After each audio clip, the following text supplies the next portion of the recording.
बात करते हैं संविधान की, तो संविधान कितने लोगों को ने आज तक देखा, संविधान की किताब को देखा है? हमारे कोई दिखाएं। संविधान क्या है? कानूनों की एक पुस्तिका है जिससे क्या हो रहा है, हमारा देश चल रहा है, हमारा समाज प्रगत हो रहा है, हमारे देश की जितनी संस्थाएं हैं संचालित हो रही है। लगभग मैं कहना चाहता हूं कि संविधान कहता है न्याय का विधान हो। संविधान कहता है या संविधान के बारे में हमारी धारणा है या हम सब चाहते हैं कि न्याय का विधान हो, सबका हक समान हो, सबकी अपनी जमीन हो और सबका अपना आसमान हो। यही हमारे संविधान की भावना है और इस बात को संविधान बखूबी निरंतर स्वतंत्रता के बाद 1950 से जब से हमारा संविधान लागू हुआ तब से ये चल रहा है। संविधान में कितने अनुसूचियां हैं, कितने अध्याय हैं, ये आपके अध्ययन का विषय है। लेकिन उससे ज्यादा विषय है कि संविधान ने क्या स्थापित किया है। अभी मैम बोल रही थी कि जो है कि हमारे सामने आप देख रहे हैं कि इस हॉल में सबसे ज्यादा भागीदारी लड़कियों की। अगर संविधान ने सबसे ज्यादा किसी समाज का भला किया है तो महिलाएं हैं। इस बात से सहमत हैं लोग कि नहीं सहमत? तो आप ये दिखाता है कि संविधान की ताकत है कि संविधान में हमारे समाज को, हमारे बिखरे हुए समाज को एक नई ऊंचाई दी। दुनिया में जितने भी संविधान हैं, हर संविधान का कुछ न कुछ हमारे संविधान में, यानी कि जब हम कई जगहों से कह सकते हैं सर्वोत्तम चीज एकत्र करते हैं तो एक सबसे सर्वोत्कृष्ट कह सकते हैं वस्तु या व्यक्ति का निर्माण कर सकते हैं। हम स्कूल में आते हैं, आप लोग अपने जितने शिक्षक होते हैं सबके बेस्ट क्वालिटी को आप अडॉप्ट करते हैं, बेस्ट क्वालिटी को अडॉप्ट करते हैं। तो सारे शिक्षक, सारे लोग कुछ न कुछ ऐसी विशेषताओं के वाहक हैं जिससे जो आपको प्रेरणा देते हैं। और संविधान निश्चित तौर पर हमारा यही बात देता है कि जो सर्वोत्कृष्ट चीजें हैं वो हमारे पास हो, हमारे देश के पास हो, हमारे व्यक्तित्व में। लगातार आप देख रहे हैं कि पूरी दुनिया में उठापटक चलती है, पूरी दुनिया में तख्ता पलट होता है। ये हमारे संविधान की ताकत थी कि हमारे देश में आज भी एक भी हमारे सरकारी संस्थानों में कहीं पर प्रतिरोध नहीं हुआ। हमारी सेनाओं को कभी भी जो है इस हद तक नहीं जाना पड़ा कि देश में हमारे हुआ। हम पाकिस्तान में देखते हैं, हम बांग्लादेश में देखते हैं, हम अपने पड़ोसी राष्ट्रों में देखते हैं कि वहां पर अक्सर इस तरह की घटनाएं होती हैं। तो हमारे भारतीय संविधान की ताकत थी कि ऐसा कुछ हो नहीं पाया। हमारे संविधान की ताकत आप जानते होंगे, 3 स्तंभ, आप आधार स्तंभ आप बात करते होंगे, 3 आधार स्तंभ। हमारे जो बच्चे पॉलिटिकल साइंस पढ़ते होंगे बहुत अच्छे तरीके से जानते होंगे। आप जानते हैं न्यायपालिका, कार्यपालिका और विधायिका, कार्यपालिका और न्यायपालिका, ये तीनों का क्रम है। तीनों का क्रम में व्यवस्था क्या किया है?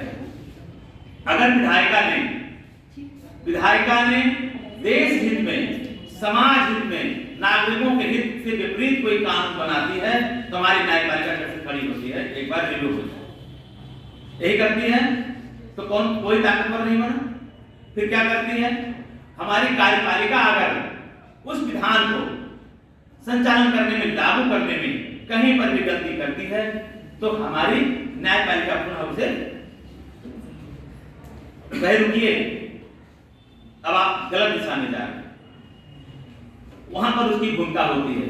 और तीसरी भूमिका ये होती है जब न्यायपालिका अति न्यायिक सक्रियता की बात को साल पहले हम लोग सुनते थे। अति न्यायिक सक्रियता होता है कि सरकार कोई काम कर रही, बट कानून न्यायपालिका ने संज्ञान नहीं लिया। हमने नई योजना शुरू करी, बहुत बड़ी फैक्ट्री लगाना शुरू किया सरकार ने देश के लिए। कानून ने कहा नहीं, यहाँ पर प्रदर्शन का उद्घाटन हो रहा है और वहां पर स्थापित हो गए और सारा होगा, संज्ञान ले लिया। तो विधायिका क्या करती है?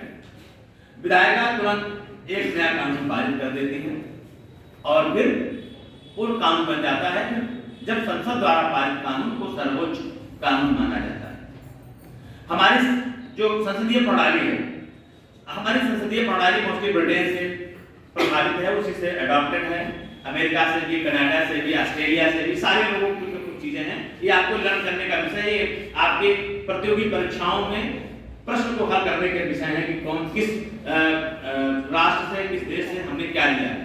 लेकिन यहाँ पर जो मैं कहना चाहता हूँ कि ये जो हमारी संविधान की बात है कि वहाँ पर यही लिया गया कि सर्वोत्कृष्ट की कहीं पर भी जो हमारे ये तीन तंत्र हैं ये संतुलिता के साथ चलते रहें और वहाँ कहीं पर भी कोई व्यवधान पैदा ना हो।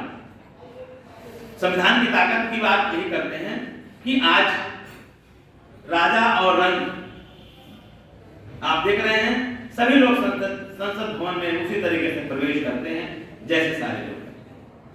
हमारे बहुत सारे विचारक बोलते हैं कि राजा कौन होता था, राजा एक वंशानुगत व्यवस्था होती थी, जबकि ये व्यवस्था अभी भी ब्रिटेन में लागू है। वहां पर कह सकते हैं राजतंत्रात्मक संसदीय प्रणाली कह सकते हैं।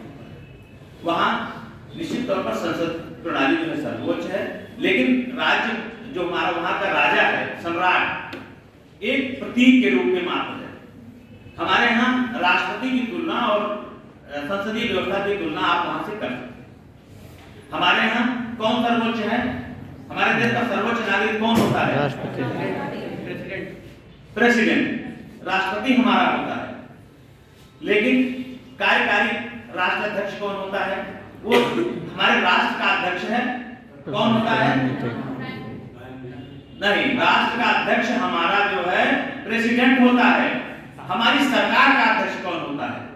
प्रधानमंत्री। हमारे ये होता है कि जितनी व्यवस्थाएं संचालित होती हैं हमारे प्रधानमंत्री के नेतृत्व होता है।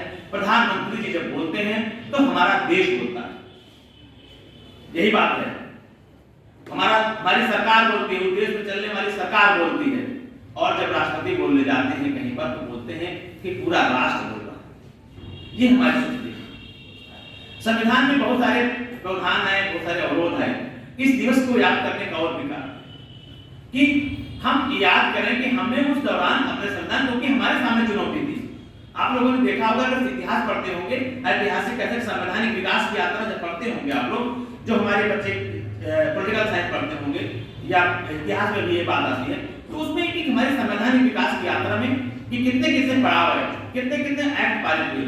सबसे बड़ा एक्ट था 1935 का भारतीय अधिनियम 1935।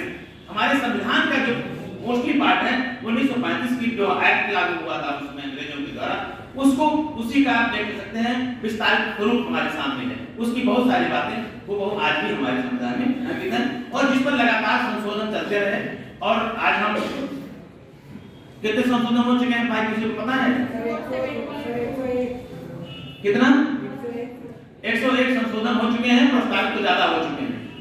संशोधन जो प्रस्ताव विधान हमारे संसद में और ज्यादा लाए जा चुके हैं, लेकिन 101 हम लोग कर चुके हैं।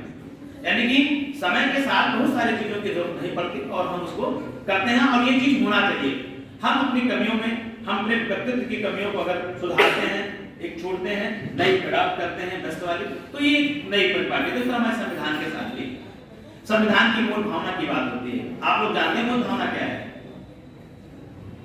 मूल भावना कहाँ अंकित है? किसी को पता है? संविधान की मूल भावना का अर्थ है सबसे पहले कि हमारा जो प्रस्तावना है, हमारी प्रस्तावना जो है संविधान की आत्मा कही जाती है। संविधान की आत्मा जो हमारी है उसमें यही वर्णित है कि जो क्रम है वहां का क्रम है, उसमें हम चेंज नहीं करेंगे। जो हमारे संविधान की व्यवस्थाएं हैं, तो मूल संविधान की जो आत्मा है, हम आत्मा क्या है? आत्मा अजर अमर ना नष्ट होने वाली है, ये तो कहा जाता है। तो उसी तरह मान लीजिए कि संविधान में जो बातें लिख दी गई तब समय वो बदलने योग्य नहीं है, उसमें कोई छेड़छाड़ नहीं हो सकती है। ये हमारे सुप्रीम कोर्ट ने इस चीज को भी विस्तारित रूप से दिखाया है। तो ये चीजें संविधान, हम संविधान की जब बात करते हैं तो किसकी बात करते हैं? संविधान की जब बात करते हैं तो किसकी बात करते हैं? अगर संविधान रखा होता है तो संविधान के साथ कोई एक हस्ती हमारे बीच दिखती है, बाबा साहब भीमराव अम्बेडकर। जब हम संविधान की यात्रा में पढ़ते हैं कि संविधान कैसे बना, तो हमको पता चलता है कि बहुत सारे व्यक्तियों ने अपने विचार और इसको ड्राफ्ट करने में, इसको एकत्र करने में दिन रात दे दिया। उसमें अम्बेडकर को किस रूप में जाना जाता है?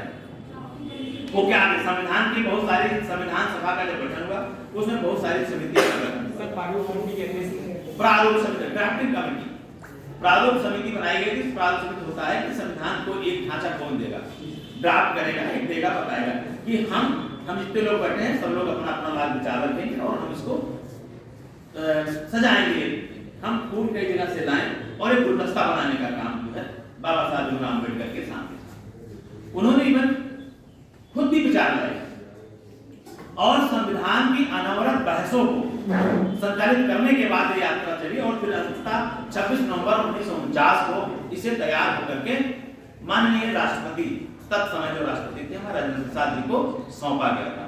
तो इस वजह सौंपे जाने के उस दिवस को हम आज मनाते हैं, आज इस चीज को हम लोग देखते हैं।